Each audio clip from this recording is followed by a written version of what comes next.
Admission process में कितने round तक हम बेटरमेंट के लिए जा सकते हैं, डिपॉजिट कैसे वापस मिलता है और कितना हर एक प्रोसेस के लिए देना पड़ता है, राउंड वाइज डॉक्यूमेंटेशन, रजिस्ट्रेशन और प्रायोरिटी प्रेफरेंसेस भरना ये कब अलाउड रहता है, ऐसे बहुत सारे doubts at the time of admission process आपको फेस करने पड़ने वाले हैं। सो आज का वीडियो इसके बारे में आपकी आज की प्रिपरेशन क्या होनी चाहिए, जितना आपको अंडरस्टैंडिंग आज के डेट पे होना चाहिए, ये बताने के लिए।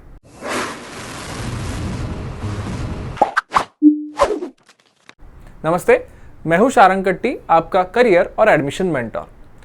लास्ट वीडियो में हमने प्रोसेस ऑल इंडिया स्टेट कैसे होते हैं जिगजैग वे से, जिसके वजह से सीट्स ना ब्लॉक हो, ऐसे तरीके से ये हमने देखा था।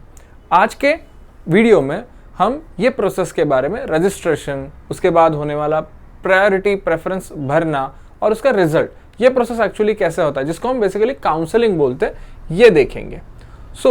कौन सी भी प्रोसेस आप कंसिडर कर लो, महाराष्ट्र स्टेट, कर्नाटका स्टेट, हर एक स्टेट की, या फिर ऑल इंडिया लेवल, मतलब जिसको हम MCC, हम इस प्रोसेस में मतलब MBBS BDS ये प्रोसेस को थोड़ा सा फोकस करके बात कर रहे हैं।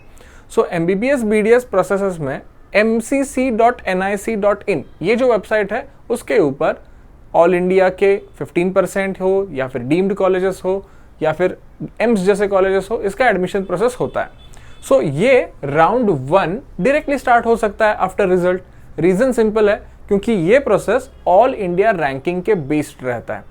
ऑटोमेटिकली नीट का रिजल्ट जब लगता है तब उनके पास ऑल इंडिया रैंक अवेलेबल है, कैटेगरी वाइज रैंक भी अवेलेबल रहता है, जिसको OBC है, जिसका SC है, ST है, तो उसको डायरेक्टली रैंक्स मिल जाते हैं। तो they can start registration directly, और रजिस्ट्रेशन के साथ ही वो प्रायोरिटी लिस्ट प्रेफरेंस फॉर्म भरना भी स्टार्ट कर देते हैं। राउंड 1 MCC का स्टार्ट हो जाता है। टेंटेटिव अगर आपको टाइमलाइन भी बतानी है तो फर्स्ट वीक ऑफ जुलाई में ये प्रोसेस स्टार्ट हो जाएगा। अब स्टेट राउंड्स के कैसा होता है, स्टेट राउंड्स को रिजल्ट नीट का लगने के बाद डायरेक्टली चॉइस फिलिंग या फिर रजिस्ट्रेशन एक साथ स्टार्ट करना इज नॉट पॉसिबल। सिंपल से रीजन है, स्टेट प्रोसेस में कौन एलिजिबल है, कौन नहीं एलिजिबल है, उसका स्टेट मेरिट रैंक क्या है, या फिर जैसे महाराष्ट्र पे nomadic tribes SBC, Maratha reservation SEBC, ये अलग अलग से रिजर्वेशंस रहते हैं, वो तो हमारे नीट के फॉर्म में थे ही नहीं। तो ऐसे केस में न्यूली रजिस्ट्रेशन ओपन अप करना पड़ता है। तो ये रजिस्ट्रेशन के लिए टाइमलाइन देनी पड़ती है। ऑफ कोर्स MCC का प्रोसेस थोड़ा आगे चला जाता है और महाराष्ट्र का या फिर हर एक स्टेट का प्रोसेस थोड़ा सा पीछे रहता है। जिगजैग वे से फॉलो करना उनके लिए अच्छा हो जाता है। अब ये रजिस्ट्रेशन होने के बाद उनका स्टेट मेरिट रैंक पब्लिश हो जाता है, और वो स्टेट रैंक के बाद एक्चुअली प्रेफरेंस भरना स्टेट वाइज चालू हो जाता है। Round 1 registration for all India directly start हो सकता है, और उसके बाद ही प्रायोरिटी लिस्ट उसके साथ ही ओपन हो सकती है। बट स्टेट प्रोसेस के लिए सिर्फ रजिस्ट्रेशन पहले होता है, और उसके बाद SML पब्लिश होता है, और उसके बाद ही हम राउंड 1 का प्रेफरेंसेस भरते हैं। उसके बाद रिजल्ट आएगा। रिजल्ट आने के बाद लोग अलॉटमेंट लेटर डाउनलोड करके उस रिस्पेक्टिव कॉलेज को फीस, डॉक्यूमेंट्स लेके रिपोर्टिंग के लिए जाते हैं। अब राउंड 1 के बाद जिसको भी राउंड 2 में इंटरेस्ट है, वो ऑल इंडिया का ऑल इंडिया हो या फिर स्टेट का ऑल इंडिया में या फिर ऑल इंडिया का स्टेट में, ऐसे shifting round 2, round 3, still round 4, जितने सीट्स भी खाली है वो फिलअप होने तक ये प्रोसेस कंडक्ट किया जाता है। ये जो प्रोसेसेस रहते हैं राउंड 1 से 2 में, 2 से 3 में, यहाँ पे बहुत सारे हिडन रूल्स रहते हैं। फॉर एग्जाम्पल, कुछ स्टेट्स लाइक कर्नाटका आपको राउंड 1 से 2 में ही बेटरमेंट के लिए अलाउ करेगा। डीम्ड यूनिवर्सिटी में अगर आपको राउंड 2 का सीट मिलता है और आपको वो नहीं चाहिए, तो आपका जो डिपॉजिट रहता है 2 लाख रुपए, वो डायरेक्टली फोरफिट हो जाएगा। मतलब 2 लाख का डायरेक्टली आपका नुकसान, और सीट हाथ में तो कुछ भी नहीं है। महाराष्ट्र स्टेट जैसे कॉलेज के लिए अगर राउंड 2 में आपका कुछ भी आपको कॉलेज मिलता है and you don't want that college, तो नुकसान इन टर्म्स ऑफ फाइनेंस नहीं है, बट री रजिस्ट्रेशन इज वेरी इंपॉर्टेंट।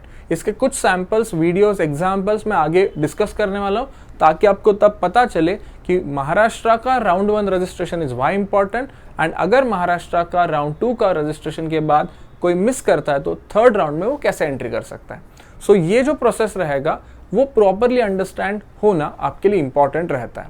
अब जैसे मैंने अभी बोला था, राउंड 2 से 3 में या फिर राउंड 1 से 2 में आते वक्त आपका प्रीवियस कॉलेज आपके साथ रहता है। तो ये जो एक टेंशन वाला पॉइंट रहता है, सर पहला कॉलेज तो चला नहीं जाएगा ना हमारा, तो पहला कॉलेज आपका आपके पास सेफ रहता है अनटिल एंड अनलेस आपको कुछ अच्छा बेटर कॉलेज राउंड 2 में ना मिले।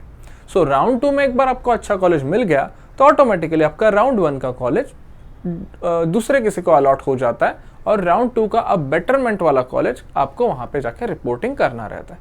सो राउंड 1 से 2, 2 से 3, ये नॉर्मली महाराष्ट्र थर्ड राउंड तक आपको अलाउ करता है।